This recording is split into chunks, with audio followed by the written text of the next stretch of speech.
A very good morning to you, family and friends. Welcome back to the Inside Portal with myself, Oumalea Makgolane, also known as Oumalea M on all of my social media platforms. So, on today's episode, which is episode 11, we are going to be dealing with the waiting room. So, what that means is the time or the season, rather, where God requires you to wait for certain time or something that you have prayed for. We all know that waiting is not necessarily a nice thing. None of us enjoy it. And sometimes it can even be so crushing because while you're waiting, you're seeing other people prospering. And if it goes unchecked, if those feelings goes unchecked, it can create feelings of animosity, it can create jealousy, sometimes it can even create envy. And you ask God at some point to say, God, why am I stuck in one area for such a long time?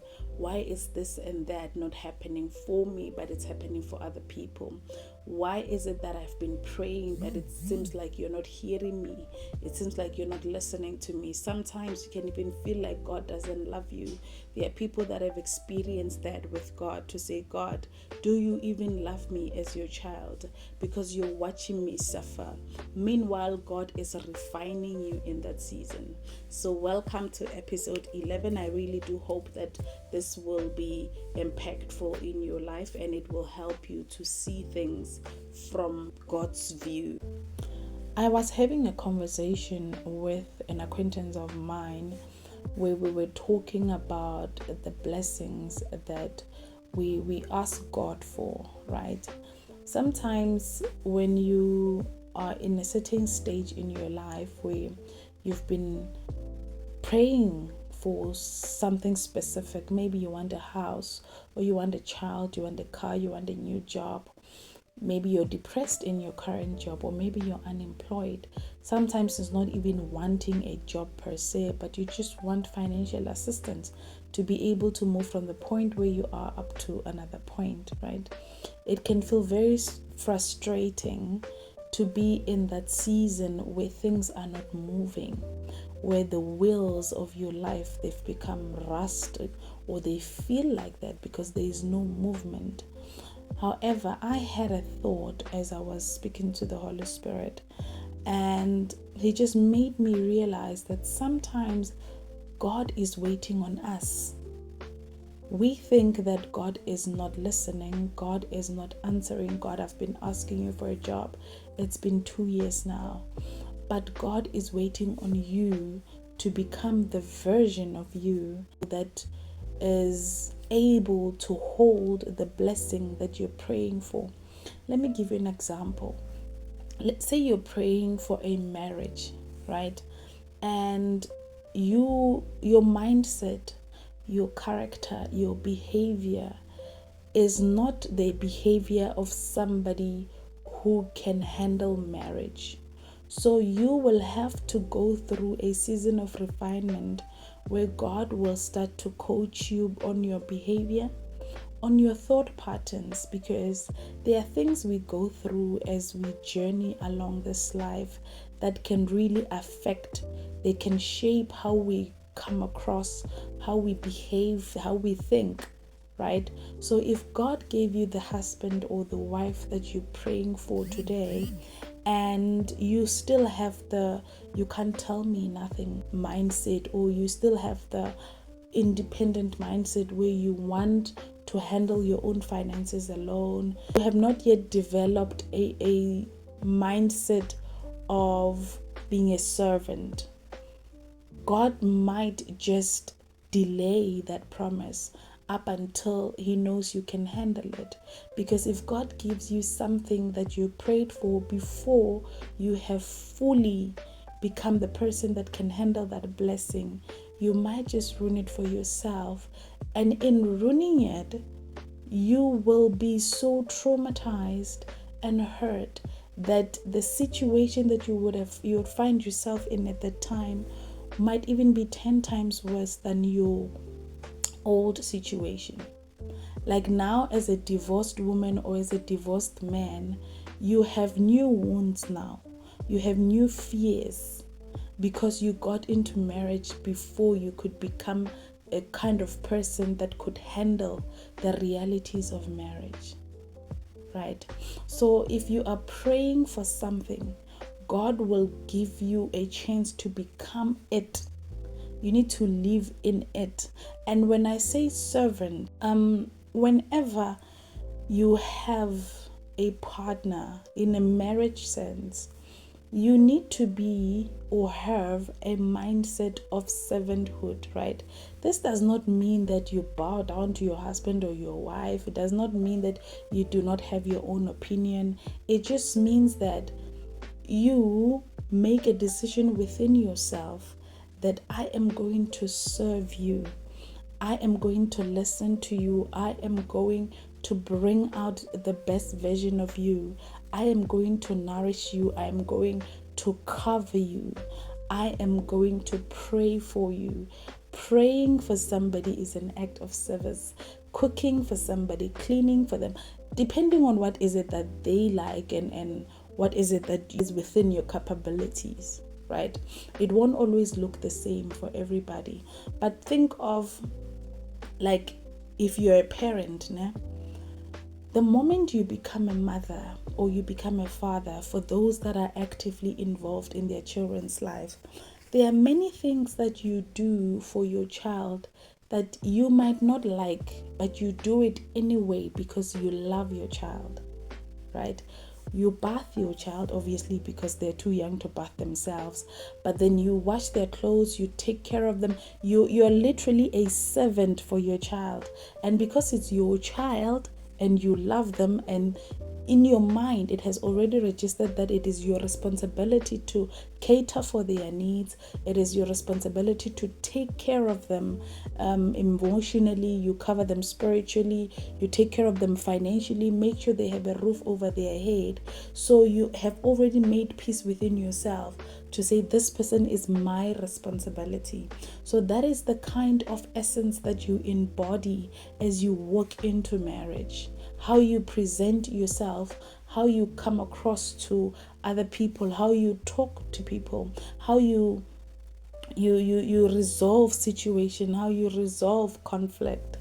And I'm preaching to myself as I'm saying this right now, because there are some areas of my own lives where I still need refinement in terms of how I deal with situations like disagreements, for instance. There are some areas in my own life where I need to learn that disagreements is not necessarily rejection, and also timing matters a lot in relationships and in marriages, even in business deals, in life in general, because life is seasonal. It's like a changing seasons, as Jim Rohn said. So you can pray for something, but if it is not the time for that thing that you're praying for to manifest in that season, then you should have discernment. You should be able to discern enough to know that this will happen, but not in this season of my life, right? So we should just make space. I believe this is what they mean when they say have room for disappointment. To understand that, okay, momentarily you might be disappointed, but it does not necessarily change the plan of God for your life. It does not change the word that God has spoken of your life.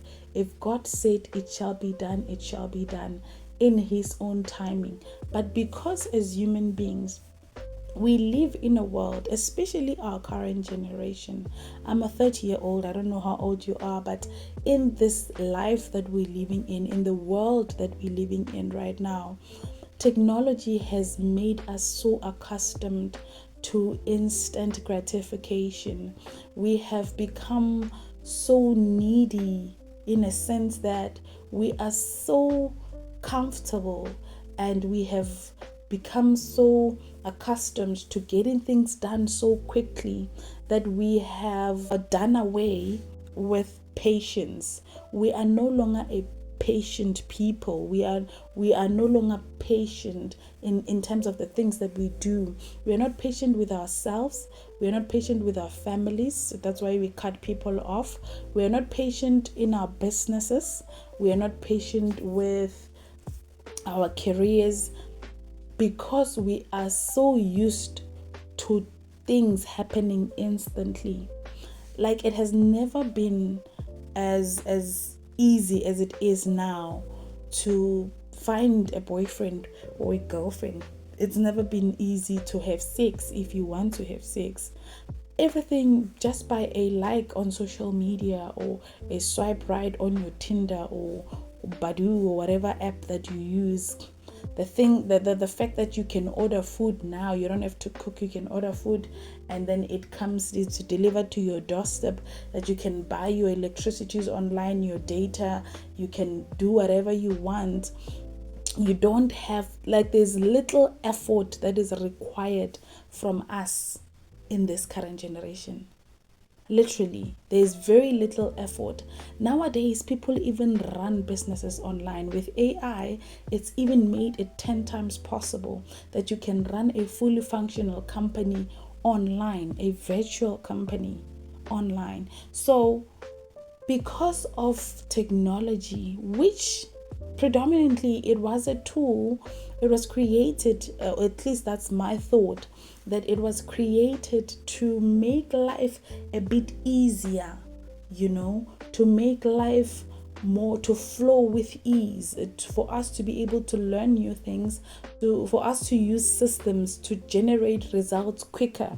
But as a result, it has made us lazy people, because we no longer want to work with our hands. We no longer want to think.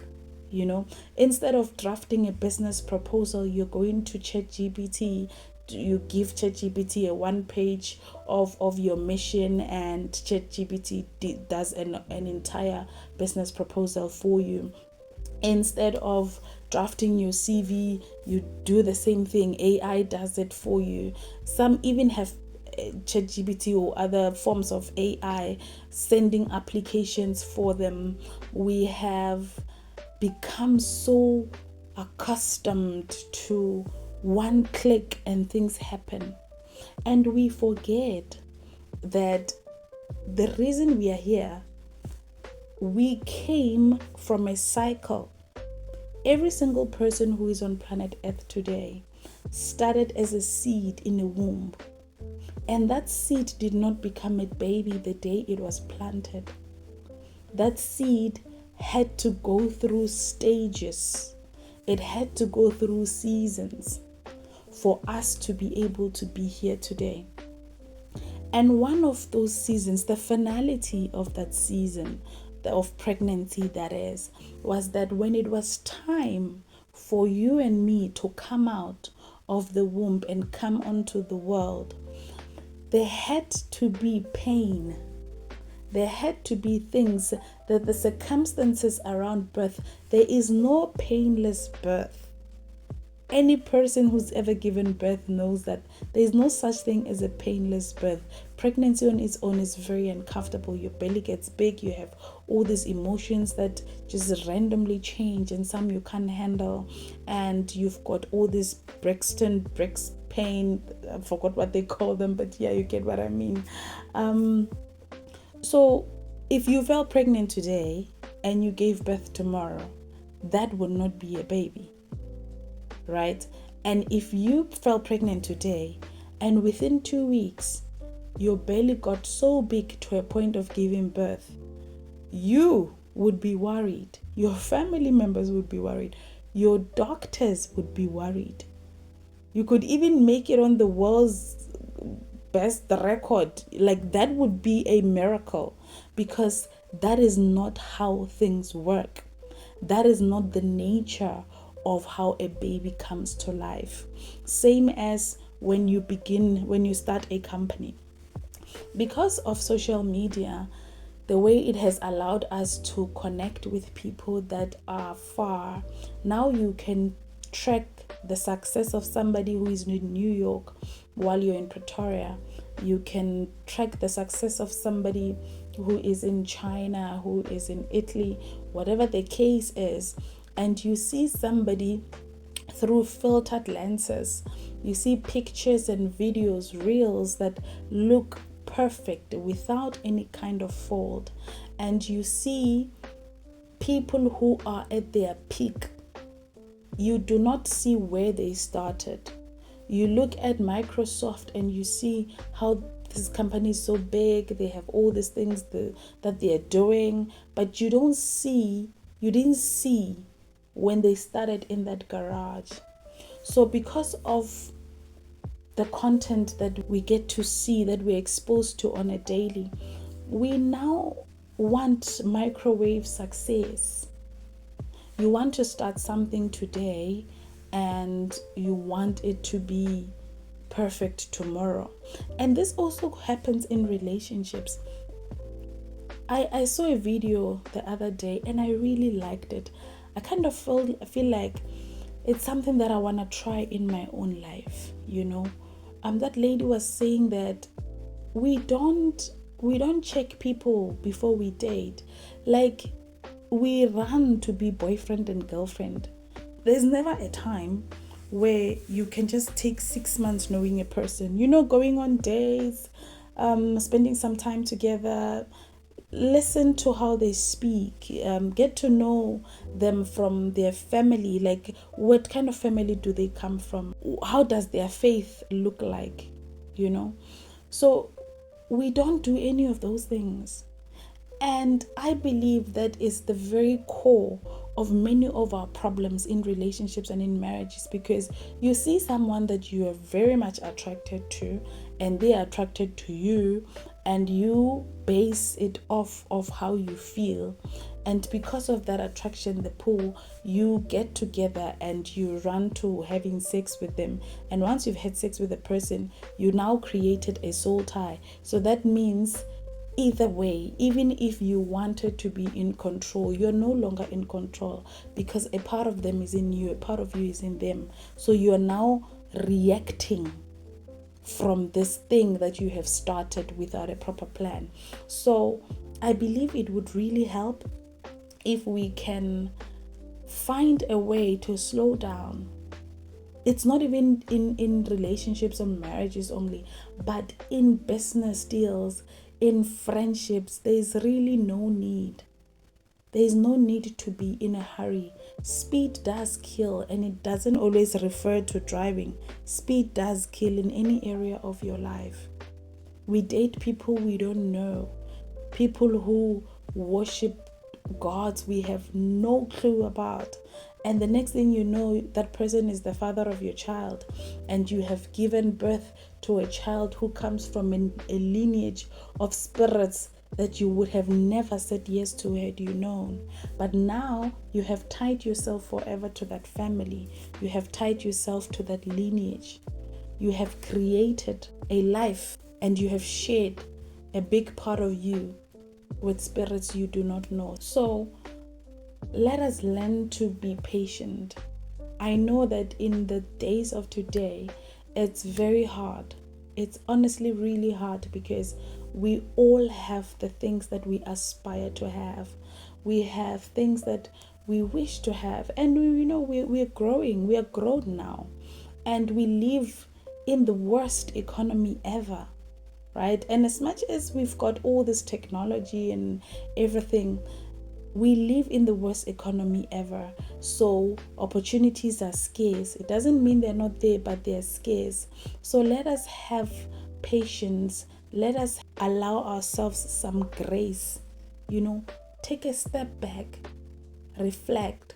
But one thing I've learned is that in order for you to be able to do all of that, it really helps when it comes from you knowing who you are. There's something about turning 30 that has really changed me in a very big way, in a major way. Like, I feel like biologically I'm a new person. My emotions and my way of thinking has changed as I turned 30. It's like that biological clock, as soon as it hit, a new version of me was born. An evolved version of me was born. And that's a version of me that says, stick around and find out. Wait before you commit to anything, before you commit to anyone, before you commit to any situation. Wait. Just take a pause. And it helps a lot to pray for your situations also, so that whatever that you might have missed because you did not pray, if you pray, you'll definitely pick it up. I saw a video of Vusi Tembebayo not so long ago. I'm a big fan of Vusi. He said that he's at that stage in his life where he can have a business partner or any situation really where, everything looks good. It looks good. It's perfect, picture perfect, but it just doesn't fit. He described it as a jacket that doesn't fit. He said that's how it feels. Like, when something looks good, there's nothing wrong with it. It could be a partner, it could be a job, it could be whatever, but it just doesn't fit. And that only happens when you are discerning. It only happens when you begin to align yourself with your higher self. When you begin to walk in alignment with God, you're able to have those kind of senses to say, no man, okay, I applied for this job, I got it, but somehow doesn't feel like me. Like I bought this car, but I'm not feeling it. And when you make a decision to sell that car or to quit that job, people are going to think you're crazy because you don't have an actual plan. But when you work from a point of your intuition, your gut, when you are aligned with God, you are able to walk away from things that are seemingly blessings, but you know that they are not for you. And Apostle Joshua Selman said not so long ago, he said that sometimes the devil can use good things to delay you, because it's not always bad things, it's not always evil things that can derail you. Let's say you're a Christian, right? And you're a Christian baddie, you pray, you fast, you're somebody who is content with your faith, right? So obviously there are certain things that are labeled as bad or evil in the world, and we all know them, right? Those are the kind of things that the enemy is not gonna come with for you. What he's gonna bring is something good, a good opportunity that is not for you, a good opportunity that can derail you from the plan that God has for your life. Let's say that it was in the plan of God for you to, let's say you work at a company, right? And it's the plan of God for you to be promoted in the next 6 months. And let's say currently you're earning 30,000 rands, and God's plan is to move you from 30 to 90, because let's say there's something that you're doing that God wants. He needs you to live in abundance so that you are able to push whatever it is forward, right? So God has a plan to move you from the 30,000 bracket to 90, but he's only going to do that by month 6, because he's taken this 6 months to refine you. He's keeping you in that company so that you can learn whatsoever that God wants you to learn, or there is a person, a destiny helper that you're going to meet in that specific company on the 5th month or on the 6th month. So the devil comes to you on month 3 and say, here is a good opportunity. They will pay you 40,000 rands. And of course you're excited. I mean, it's an extra 10,000 rands on your salary. It's a good job. And when you get there, people love you. It's a nice company. It's a good package. You have your medical aid. You have your car allowance, your home allowance. It's genuinely a good job. But what is it doing? Where is it leading you? If it is leading you away from the plan that God has for your life, then it's a problem, even if it looks good, even if it is good. Because not everything that is good for you. Not everything that's good is for you. And that is the thing that we need to accept when we walk with God. That what we want won't always be what God wants for us. What we think we need won't always be what God is willing to give us. Today I watched the movie of Ruth and Boaz, right? And as much as I have read that story many times in the Bible, watching it really brought the story to life. And shout out to Devon Franklin for making that movie. It's very beautiful, as well as Tyler Perry Studios. That was a very beautiful production. Shout out to them for that. Now, when I watched that movie, it made me realize something, that when you walk in alignment with God, He will show you what He means when He says that His plans are higher than your plans, that His thoughts are higher than your thoughts. Because there is no way that Ruth could have ever imagined that kind of life that she received, the kind of covering that she received from Boaz. It was divine. The man was made to love her. Boaz in the movie was 40. There's many people in Boaz's life who have said to him, why are you not married? Some have even judged him. And even he doesn't know why he never got married. But God was keeping him for Ruth. And when Ruth, because she was a singer, in the movie she was a singer. So she was on the brink of a very big opportunity. Oh gosh, a very huge, millions of worth opportunity. And she walked away from it. She walked away and walked with nothing. Not only did she walk away and live a poor life, but she also put her life in danger, because she walked away and the guys that she was working for were not really happy about that. Now, the point that I'm trying to make here is, when Ruth walked away from that opportunity was going to give her millions. It was going to give her money, power, and fame. But it was not who she was. Had Ruth accepted that offer, she would have never lived in abundance and in peace with Boaz. Because if she accepted that offer, she would have become a worldly celebrity. She was singing worldly music, right? And her spirit said, this is not you. Because she is a worshiper at heart.